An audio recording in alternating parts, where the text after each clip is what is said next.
हम में से बहुत सारे लोग ऐसे होते हैं जो कि चाहते हैं कि उनका कॉन्फिडेंस लेवल बहुत ज़्यादा बढ़ जाए और वो सबके सामने बहुत ही अच्छे लगें, बहुत वेल ग्रूम लगें, लोग उनको रिस्पेक्ट करने लगें। लेकिन इसके लिए उनको क्या करना चाहिए? मेरी बहुत सारी बहनों को तो इस बारे में बिल्कुल भी पता नहीं होता, क्योंकि ज़ाहिर-सी बात है, हम होम मेकर जो होती हैं या हाउसवाइफ़ जो होती हैं, तो हम क्या कर रही होती हैं, हम हर वक़्त घर के कामों में लगे हुए होते हैं, बच्चों को, फैमिली को टाइम देते-देते हम अपनी ज़ात को कहीं खो देते हैं। तो इसमें हमारा अपना भी इतना कसूर नहीं होता, क्योंकि ज़ाहिर-सी बात है, हमने अपनी फर्स्ट प्रायोरिटी जो होती है अपनी फैमिली को बनाया हुआ होता है। तो आज मैं आपके साथ कुछ ऐसी बातें शेयर करना चाह रही हूँ जिसके साथ आप लोग अपनी लाइफ को भी अच्छा लेके चल सकते हैं। मैंने भी अपने आप को इसी तरीके से ग्रूम किया है, और इसमें फर्स्ट बात तो ये है कि सबसे पहले हमें क्या करना चाहिए कि हम क्या कर रहे होते हैं कि जब लोग हमारी तारीफ़ें कर रहे होते हैं, हमारे काम से खुश होते हैं ना, तो हम उस वक़्त अपने आप को अच्छा समझ रहे होते हैं। और जब लोग हमसे नाखुश होते हैं, हमसे कोई गलती ऐसी हो जाती है जिसकी वजह से कोई भी हमारे से खुश नहीं होता, हमारी फैमिली मैटर इतने ज़्यादा बढ़ चुके होते हैं कि अक्सर तो ऐसा होता है कि हस्बैंड वाइफ का रिलेशन ही बहुत ज़्यादा ख़राब होता है। और सबसे ज़्यादा जो डिप्रेशन लेती है ना ख़वातीन, वो इसी चीज़ में लेती हैं कि हम बहनें चाहती हैं कि हमारे हस्बैंड हमसे खुश रहें, लेकिन अगर वो खुश नहीं है तो हम अपने आप का हुलिया बिगाड़ लेते हैं। बजाय इसके कि हम अपने आप पे और तवज्जो दें, हम बिल्कुल ही अपने आप की हिम्मत छोड़ देते हैं। तो सबसे पहले अपने आप को यकीन दिलाएं कि मैं अपने साथ हूँ। अगर मुझसे छोटी मोटी गलतियाँ हो भी गई हैं तो इट्स ओके, मैं सब सेट कर लूँगी। मुझ में बड़ी हिम्मत है, अल्लाह ताला ने मुझे बहुत हिम्मत दी है, और मैं अपने आप से प्यार करती हूँ ना, तो मुझे अपने आप का साथ कभी नहीं छोड़ना। दुनिया आपका साथ छोड़ जाए, आपको कुछ नहीं होगा, लेकिन जिस दिन आपने अपना साथ खुद छोड़ वहाँ से आपकी हार शुरू होती है। बिल्कुल इसी तरह आपने देखना है कि आपके ऊपर क्या चीज़ अच्छी लगती है, आप किस तरीके से दूसरे को कन्विंस कर सकते हो, आपकी क्या बात है जो आपको दूसरों से अलग करती है। आपने अपने आप को मिरर में देखना है, और किसी से भी नहीं पूछना, अपने आप से पूछना है। क्योंकि हम क्या होता है कि हमें ना अपने अंदर की एक एक चीज़ का पता होता है। जहाँ हमारी गलती होती है ना, हमें अंदर से वहाँ पे भी पता होता है। बेशक हम उस पर डटे रहें, अपनी अना में चलते रहें, लेकिन हमें पता होता है यहाँ पे मेरी गलती है और यहाँ पे फला बंदी की गलती है। तो क्या होता है कि हम उसको रियलाइज़ नहीं करते। रियलाइज़ करें, अपनी पॉजिटिव चीज़ों को अपने अंदर से निकालें और उनको अपनी लाइफ में हिस्सा बना के उनको यूज़ करना शुरू करें। और अपनी नेगेटिविटी को अगर जितनी भी है आपके पास, तो कोशिश करें, एकदम से तो हम ख़त्म नहीं कर सकते, लेकिन थोड़ी थोड़ी करके हम उसको ख़त्म करें। ज़्यादातर जो है अपना टाइम ऐसे लोगों के साथ निकालें जो कि आपकी इस्लाह कर सकते हैं, आपको अच्छी बातें सिखा सकते हैं। सबसे बड़ी बात ये होती है कि लोग आपके बारे में क्या सोचते हैं, इससे आपको कोई फ़र्क नहीं पड़ना चाहिए। क्योंकि बल्कि सच तो ये है कि लोग आपके बारे में इतना सोचते ही नहीं जितना कि आपको लगता है कि लोग आपको इतनी वैल्यू देते हैं। अच्छा, नंबर 2 पे जो बात है वो ये है कि सबसे पहले आप ये सोचें कि आपने कभी किसी को नो बोला है और उससे आपको क्या नुकसान हुआ है। तो मेरी बहनों, जब हम क्या कर रहे होते हैं, हम मुरब्बत में आकर ना अपने आप को इतना ज़्यादा प्रेशर में करके हर काम को करने बैठ जाते हैं कि हमें नो बोलने की आदत ही नहीं होती।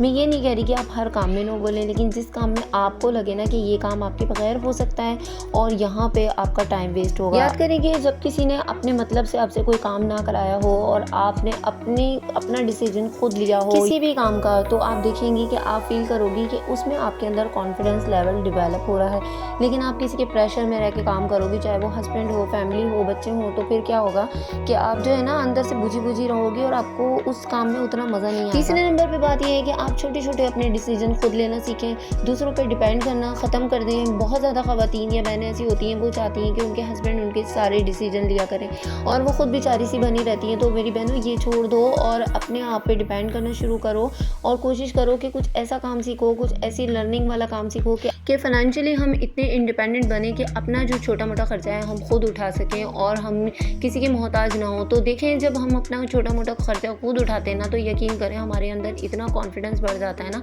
और उससे हमें बहुत अच्छा फील होता है। लेकिन हम छोटी छोटी ज़रूरतों के लिए जब अपने हस्बैंड की तरफ देखते हैं तो हमें एक बहुत ही अजीब सी फीलिंग्स होती है। छोटे छोटे खर्चों के लिए हमें उनसे मांगना पड़ता है, तो ये जो होती है ना, ये कॉन्फिडेंस लेवल को बिल्कुल लो कर देती है और हम समझते हैं कि हम कुछ कर ही नहीं सकते। तो अभी टाइम है, हम थोड़ा सा हार्ड वर्क कर सकते हैं, अपनी लाइफ को अच्छा सा बना सकते हैं। लेकिन फिर जब टाइम निकल जाएगा तो फिर हम बैठे बैठे सोचते ही रहेंगे। उस वक्त हिम्मत थी, हम ये कर लेते और वो कर लेते। तो अपने आप को सिर्फ मेकअप और ज्वेलरी तक ही महदूद ना रखें, बल्कि अपनी लाइफ का कुछ हिस्सा ऐसा रखें जहाँ पे आप किसी भी एज में हैं, किसी भी उम्र में हैं, आप कुछ ना कुछ सीख सकते हो। बेशक अपने बच्चों से ही सीख लो। अगर बहुत सारी ख़वातीन ऐसी होती हैं, वो खुद इतनी पढ़ी लिखी नहीं होती, लेकिन उनके बच्चे बहुत ज़्यादा पढ़े लिखे होते हैं, तो आपको जो भी हेल्प चाहिए होती है आप अपने बच्चों से भी ले सकती हो। बहुत सारी ऐसी होती हैं जो कि किसी स्कूल में भी जॉब कर सकती हैं। तो छोटा मोटा अपना कुछ ना कुछ एफर्ट अपनी लाइफ के अंदर डालते रहना चाहिए। और हमारी ज़िंदगी जो होती है ना, वो वैसे भी गुजर रही है, और अगर हम थोड़ी सी मेहनत कर लेंगे तो वो ऐसे भी गुजरेगी। एक बहुत ही अच्छा और बहुत ही ज़्यादा कीमती पॉइंट है, इसको आप लोगों ने ज़रूर नोट डाउन करना है और इसको अप्लाई करना है अपनी लाइफ के अंदर, कि आप देखें कि हम लाशऊरी तौर पे क्या सुनना चाहते चाहते हैं। कुछ बातें ऐसी होती हैं जो कि हम लाशऊरी तौर पे सुनना चाहते हैं, लेकिन हमें वो सुनाई नहीं देती हैं, शायद कोई हमसे करता नहीं है। तो अगर आपका मूड ख़राब है और आप बहुत ज़्यादा लो फ़ील कर रहे हो, तो आप कुछ ऐसा लगाओ अपने मोबाइल पर या आपका लैपटॉप है, आपके पास कंप्यूटर है, कुछ भी है आपके पास, तो आप उस पे कुछ ऐसा लगाओ कि जो आपका दिल कर रहा है सुनने को और आपको उससे सुकून मिलता है। तो जब आप वो लगाकर अपना काम करोगे ना, तो यकीन करो, अगर आपको ज़रा सी भी बहुत ज़्यादा उदासी हो रही है या आपको ज़रा सी भी कोई परेशानी है ना, तो उससे आप बहुत अच्छा फ़ील करोगे। अब उसमें अल्लाह ताला की कोई तिलावत हो गई, अब उसमें कोई सूरत हो गई, आपका कोई ऐसा म्यूज़िक हो गया जो कि आपको बहुत अच्छा लगता है, तो आप उसको लगाकर अपना काम कर सकते हो। और इस चीज़ को आप लोगों ने ज़रूर अप्लाई करना है और ज़रूर देखना है कि अगर आप लो फ़ील कर रहे हो, तो आप अच्छा सा कोई म्यूज़िक लगा लो, आपका देखना मूड बड़ा अच्छा सा हो जाएगा और आप सोचोगे कि यार मैं तो सब कुछ कर सकता हूँ। लेकिन अगर आपका मूड बहुत ही ज़्यादा सैड है और आपने कोई सैड सॉन्ग लगा लिया है अपने घर के कामों से पहले, तो आप देखोगे कि काम करते-करते आप इतने थक जाओगे और बहुत ज़्यादा आप लो फ़ील करोगे। और अगर आपको कोई बहुत ही अच्छी सी नात लगती है, आपका लगता है इससे आपके एनर्जी लेवल बहुत बढ़ जाता है, तो आप वो नात लगा लो। वो नात सुनते-सुनते आपने काम कर लिया। तो हर इंसान की पसंद नापसंद अलग होती हैं, हम उसके अकॉर्डिंग अपने डिसीज़न ले सकते हैं और जो हमें खुश करती हैं, हम वो चीज़ें अपनी ज़िंदगी में शामिल कर सकते हैं। जैसे कि मुझे अपने बच्चों के लिए काम करना बहुत ज़्यादा अच्छा लगता है और मैं अपने बच्चों के काम बड़े ही सुकून, बड़ी खुशी से करती हूँ। मैंने कभी उनके कामों को बोझ नहीं समझा। मुझे ऐसा लगता है कि मेरी ज़िंदगी जो है ना, वो इसी मकसद के लिए है और मुझे उनका काम, उनकी छोटी-छोटी बातें, ख्वाहिशें पूरी करना बहुत अच्छा लगता है और ये मेरी ज़िंदगी की बेस्ट हॉबी में से एक हॉबी है। और अभी मैं उनके लिए बना रही हूँ ये कस्टर्ड, जो कि मुझे उनको सरप्राइज़ करना है। जब वो स्कूल से आएँगे और आकर इसको खाएँगे ना, तो यकीन करें जब वो चेहरे पे उनकी खुशी आती है ना, तो मुझे बहुत अच्छी लगती है।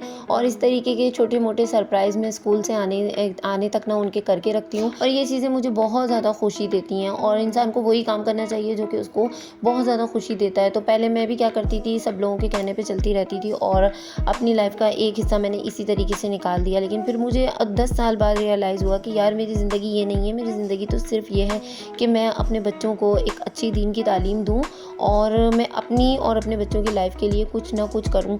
तो हमें कुछ ना कुछ करते रहना चाहिए और अपने आप को खुश रखना चाहिए। वीडियो पसंद आए तो लाइक कीजिएगा, सब्सक्राइब कीजिएगा, मुझे रखिएगा दुआओं में याद। अपना रखिएगा बहुत ज़्यादा ख्याल। अपनी बहन को दीजिए इजाज़त। अगले व्लॉग तक के लिए अल्लाह हाफ़िज़।